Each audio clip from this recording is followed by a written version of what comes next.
Assalamualaikum warahmatullahi wabarakatuh. Alhamdulillah rabbil alamin wassalatu wassalamu ala asrafil mursalin wa ala alihi wa sahbihi wa barik wa sallam amma ba'du. Hadirin para pemirsa rahimakumullah, alhamdulillah kita bisa melanjutkan daripada pembelajaran kita malam ini, yaitu tentang sunan shaum. Kemarin kita sudah menjelaskan atau telah membahas sunan shaum dari 1 sampai 6. Sekarang kita lanjutkan, yaitu pembahasan tentang sunnah-sunnah ketika berpuasa. Hadirin rahimakumullah, qala al-musannif rahimahullah ta'ala wa nafa'ana bi ulumihi wa bi ulumi masyayikhina.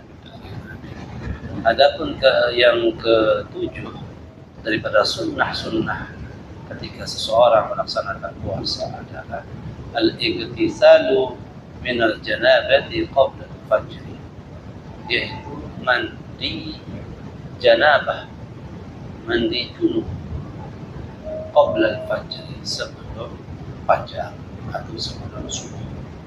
Baik orang tersebut janabah karena berhubungan suami istri atau karena mimpi keluar mani, maka sunnah baginya untuk mandi janabah atau mandi besar sebelum masuknya fajar atau sebelum masuknya sholat subuh. Khurujan minal khilaf, supaya keluar daripada khilafiyah para ulama. Karena ada yang membolehkan mandi janabah setelah masuk fajar, tapi lebih baik dan sunnahnya mandi sebelum masuk fajar atau ketika jam 3, jam 4 yang terjadi sebelum masuk sholat subuh, waktu subuh. Walikai yabda'u shaumahu tahiran, dan supaya orang yang akan puasa itu memulai puasanya dalam keadaan suci dari hadas besar. Yang ke-8 adalah sunnah daripada sunnah puasa al-ightisalu kulla lailatin min layali Ramadan. Disunnahkan bagi orang yang berpuasa untuk mandi kulla lailah, setiap malam, mandi setiap malam, min layali Ramadan, dari semua malam-malam ketika dalam bulan Ramadan. Kapan? Ba'dal maghribi, setelah sholat maghrib, sebelum masuk sholat isya. Jadi kita disunnahkan untuk mandi. Apa fungsinya?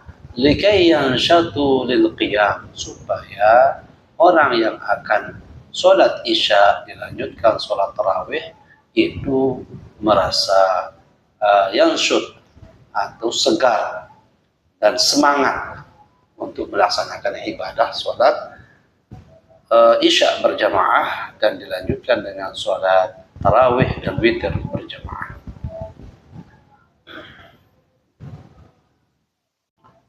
Yang ke-9 daripada sunnah berpuasa adalah al-muhafazatu ala sholat tarawih, menjaga sholat tarawih setiap malam Ramadan.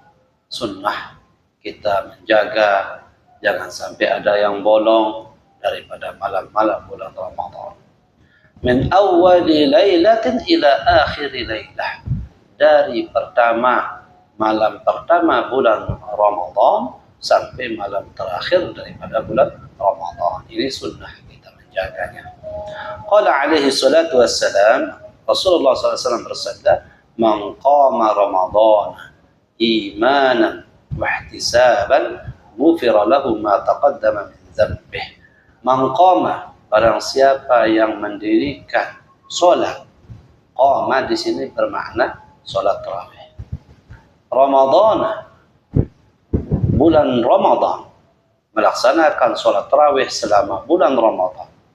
Imanan wa ihtisaban, karena iman percaya kepada Allah, wa ihtisaban mengharap ridha Allah. Ghufira lahu ma taqaddama min dzambih, maka Allah akan mengampuni dosa-dosa ma taqaddama, sesuatu yang telah terjadi. daripada dosa-dosanya. Allah ampuni dosa kita, sehingga berusahalah setiap malam pada bulan Ramadan untuk menjaga sholat isya berjamaah, sholat tarawih berjamaah, sholat witir berjamaah, sehingga bisa kita menjadi hamba Allah yang mendapatkan ampunan Allah atas segala dosa dan khilaf yang telah kita laksanakan. Yang ke-10 adalah ta'akkudul muhafazati ala salatil witri, yaitu benar-benar menjaga sholat witir untuk dilaksanakan setelah sholat tarawih. Wa yahtassu witru Ramadan bisalasi khususiyah. Secara khusus witir, sholat witir bulan Ramadan itu terkhusus dengan 3 perkara. Pertama, annahu tusannu fihi al-jamaah. Sholat witir itu disunatkan untuk berjamaah ketika bulan Ramadan.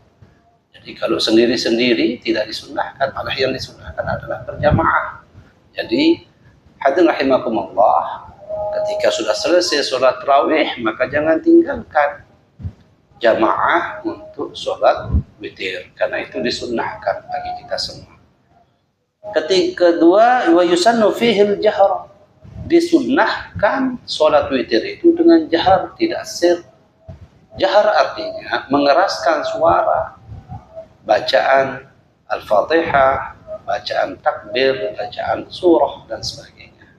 Makanya dinamakan jahar, disunnahkan menjahar, mengeraskan suara. Yang ketiga, wa yusannu fihi al-qunut fi an-nisfil akhir min Ramadan 'ala al-mu'tamad. Disunnahkan menurut para ulama, menurut pendapat yang mu'tamad, untuk membaca doa kunut ketika sholat witir setiap pertengahan terakhir daripada bulan Ramadan, dari tanggal 16 sampai tanggal 29 atau 30 bulan Ramadan. Nisfil akhir, pertengahan yang akhir, itu disunnahkan untuk membaca doa kunut. Adapun sunnah puasa yang ke-11 adalah al-iktsaru min tilawatil Qur'an bitadabbur. Memperbanyak baca Al-Qur'an. Perbanyaklah kita membaca Al-Qur'an mumpung masih pada bulan Ramadan. Karena ini sunnah. Waqad warada fil asar, telah diriwayatkan dalam asar, itu disebutkan Ramadan syahrul Qur'an. Ramadan itu adalah bulan Al-Quran. Maka sangat rugi bagi kita sebagai orang-orang muslim yang saat ini dipertemukan dengan bulan Ramadan tidak memperbanyak bacaan Al-Quran. Jadi sunnah yang ke-12 adalah al-iktsaru minas sunani, memperbanyak perkara-perkara sunnah. Karawatibus sholawat, seperti sholat-sholat sunnah setelah sholat fardu, 4 rakaat sebelum zuhur, 4 rakaat setelah zuhur, 4 rakaat sebelum sholat asar, dan seterusnya. Rawatib. Wa sholatid duha, mengerjakan sholat duha. Wa tasbih wal awabin, mengerjakan sholat tasbih tengah malam. Yang ke-13, al-iktsaru min al-a'malis salihah, memperbanyak daripada amal-amal soleh. Jadi disunnahkan bagi kita yang sedang berpuasa maupun yang ketika bulan Ramadan memperbanyak amal-amal soleh. Qas-shadaqati wa silaturahim, seperti memperbanyak sedekah, memberikan orang-orang sebagian daripada rezeki yang kita miliki. Wa silaturahim, mempererat silaturahim kita, kekerabatan kita dengan keluarga, sahabat, tetangga, dan yang lainnya. Wa huduri majalisil ilmi, mendatangi pengajian-pengajian, majelis-majelis ilmu. Wal i'tikaf, kemudian berdiam di masjid dengan niat i'tikaf. Wal i'timar wal iqbal ala Allah, dan berniat untuk memakmurkan masjid. Bihifzil qalbi wal jawarih, dengan catatan menjaga hati kita. Wal jawarih, menjaga anggota badan. da'awatil ma'thurah, dan memperbanyak doa-doa yang dianjurkan oleh baginda Rasulullah SAW atau dianjurkan oleh para ulama. Yang ke-14 sunnah daripada sunnah puasa adalah al-ijtihadu fil ashril awakhir wa taharri lailatul qadr, yaitu ijtihad bersungguh-sungguh fil ashril awakhir, di 10 hari terakhir bulan Ramadan, supaya kita mendapatkan Lailatul Qadar, bisa bertemu dengan Lailatul Qadar.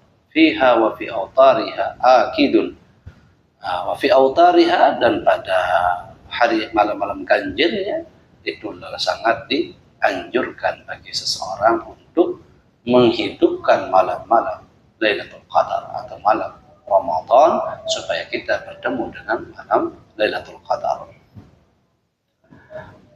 Lailatul Qadar sumiyat bidzalika li'idhami qadriha, dinamakan dengan malam Lailatul Qadar karena li'idhami qadriha, karena besarnya qadar yang terdapat padanya. Lianna Allah yaqduru fiha ma yasha, karena Allah menentukan pada malam tersebut ma yasha, sesuatu yang dikehendaki oleh Allah SWT. Wa hiya min khasa'isuna, dan Lailatul Qadar itu adalah bagian daripada kekhususan kita sebagai umat baginda Nabi Muhammad SAW. Wa fiha arba'una qawlan, di dalam Lailatul Qadar itu ada sekitar 40 perkataan para ulama, qaul para ulama. Wa mala al-Imam Syafi'i ila annaha lailatul hadi aw tsalits aw 20. Condong Imam Syafi'i itu condong kepada annaha, bahwasanya malam Lailatul Qadar itu terletak pada Lailatul Hadi wa 20, malam ke-21 bulan Ramadan, wasalis wa 20, dan malam yang ke-23 bulan Ramadan. Itu biasanya menurut Imam Syafi'i terjadi malam Lailatul Qadar. Walladzi alaihi al-jumhur annaha lailatul syabi' wa 20. Tetapi menurut para jumhur ulama, bahwasanya malam Lailatul Qadar itu sering terjadi pada malam 27 bulan Ramadan. Waqtara ba'dahum intiqaluha fi layali al-ashr al-akhirah. Sedangkan menurut para ulama sebagian yang lain juga itu lebih kepada layali ashril akhir, yaitu 10 hari terakhir daripada bulan Ramadan, tempat terjadinya secara kemungkinan besar menurut para ulama. Wa hikmatu ibhamuha, dan hikmah dirahasiakannya kapan diturunkannya malam Lailatul Qadar itu adalah ihya'u jami'il layali bil ibadah, yaitu supaya kita menghidupkan keseluruhan malam-malam Ramadan itu dengan ibadah, menghidupkan dengan berbanyak ibadah. Wa min khasa'isuha, dan daripada kekhususannya adalah annaha la yan'aqidu fiha nutfatul kafir, bahwasanya pada malam Lailatul Qadar itu nutfahnya orang-orang kafir tidak akan dihidupkan, tidak akan menjadi bayi ketika mereka berhubungan suami istri. Wa yankashifu fiha syai'un min ajaibil malakut, dan pada malam tersebut akan dibukakan oleh Allah SWT sesuatu yang daripada ajaib, sesuatu keajaiban. Wal amalu fiha khairun min al-amali alfi syahrin, dan beramal pada malam Lailatul Qadar itu lebih baik daripada amal dalam 100 atau 1000 bulan. Laisa fiha Lailatul Qadar, bulan yang tidak dimiliki padanya malam Lailatul Qadar, artinya selain bulan Ramadan. Wa min alamatuha, dan daripada tanda-tandanya malam Lailatul Qadar itu adalah annaha mu'tadilah, bahwasanya pada malam tersebut akan mu'tadilah, itu akan tenang, tentram, sunyi, rahmat yang banyak diturunkan oleh Allah SWT. Wa tatlu'u syamsu yawmuha bayda, perhatikan besok paginya itu naiknya matahari itu cerah, sangat cerah pagi-pagi tersebut. Walaysa fiha katsirus su'a, dan tidak memiliki begitu banyak cahaya. Jadi dia cerah, tetapi cahaya matahari itu tidak terlalu banyak sinarnya. Linuril malaikah as-sa'idina wan nazilin. Apa sebabnya? Karena cahaya malaikat itu banyak yang naik dan banyak yang turun pada pagi tersebut. Nah, sehingga pagi tersebut matahari akan cerah. Itu tandanya, nanti diperhatikan pada malam ganjil daripada nisful akhir, baik itu pada malam 17 bulan Ramadan, malam 21, 23, 25, 27, atau 29 malam-malam ganjil itu diperhatikan. Paginya itu terbit matahari, tidak terlalu banyak sinarnya, dan disebabkan karena banyak malaikat yang naik ke langit dan turun dari langit. Wa yusannu liman ittala 'alaiha ayyaktumha. Disunnahkan bagi orang yang mendapatkan malam Lailatul Qadar itu untuk menyembunyikan hal tersebut. Jadi tidak boleh menceritakan kepada orang lain bahwa dia mendapatkan malam Lailatul Qadar. Jadi disunnahkan untuk menyembunyikan, tidak menceritakan hal tersebut. Wa yuhyiha wa yuhyiya yaumaha wa qalailataha, dan menghidupkan malam Lailatul Qadar itu dan menghidupkan harinya juga, malam sama harinya. Besok paginya hidupkan, malam-malamnya seperti harinya seperti malam Lailatul Qadar. Wa a'la maratib ihya'uha, dan paling tertinggi cara kita menghidupkan malam Lailatul Qadar itu adalah dengan bagaimana? Dari paling tinggi, an yuhya laila kullahu bi anwa'il ibadah. Dia menghidupkan malam itu keseluruhannya tanpa tidur. Dengan bagaimana? Dengan memperbanyak berbagai macam bentuk ibadah. As-salati, seperti salat sunnah, perbanyak salat sunnah. Wal qiraah, perbanyak bacaan Al-Quran, memperbanyak Al-Quran. Wa kasratud du'a, dan memperbanyak bacaan-bacaan doa al-mustamilu ala qawlihi, yang mengandung atas firman Allah atau qawlihi, atas ucapan Allahumma innaka afuun tuhibbul afwa fa'fu anni. Perbanyak doa-doa itu. Allahumma innaka afuun karim tuhibbul afwa fa'fu anni.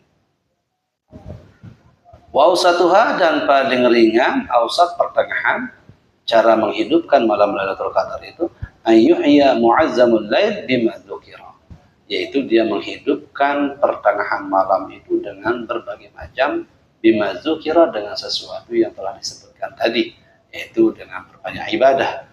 Wadnaha, dan paling ringan adalah cara menghidupkan malam Lailatul Qadar ayyusalli al-isya fi jama'at. Dia itu menghidupkan malam Lailatul Qadar itu dengan salat Isya berjamaah. Wa ya'zima 'ala salati subhi fi jama'at, dan dia berazam, berkeinginan untuk melaksanakan salat subuh dengan cara berjamaah. Itu paling ringan-ringan cara kita menghidupkan malam Lailatul Qadar.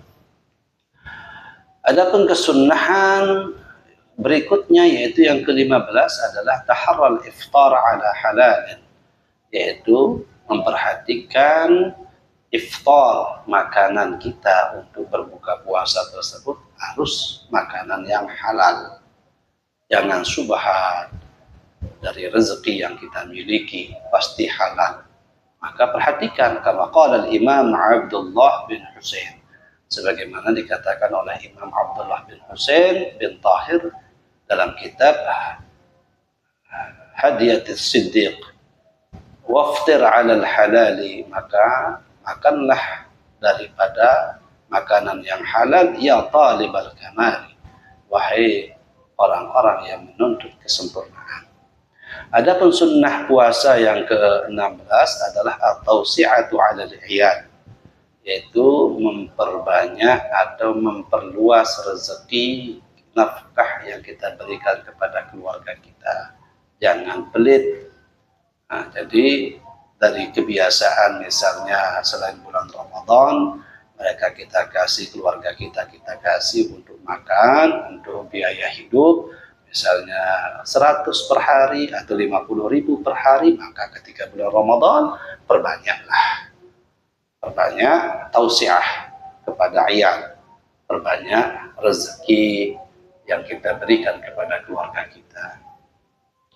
Yang ke-17, tarkul lagwi wal musyatamah. Sunnah meninggalkan sesuatu yang membuat kita lalai, perbuatan-perbuatan yang mengandung lalai, senda gurau, wal musyatamah, kemudian caci maki. Fa in syatamahu ahadun fayatazakkar biqalbihi annahu shaim. Andaikan ada seseorang mencacimu, memaki dirimu, fayatazakkar biqalbihi, maka ingatlah dengan dalam hatimu bahwasanya annahu shaim, sesungguhnya dia itu sedang dalam keadaan berpuasa. Hadirin rahimakumullah, mudah-mudahan apa yang kita dengarkan pada kesempatan kali ini ada manfaatnya untuk kita semua. Hadanallahu wa iyyakum ajma'in. Assalamualaikum warahmatullahi wabarakatuh.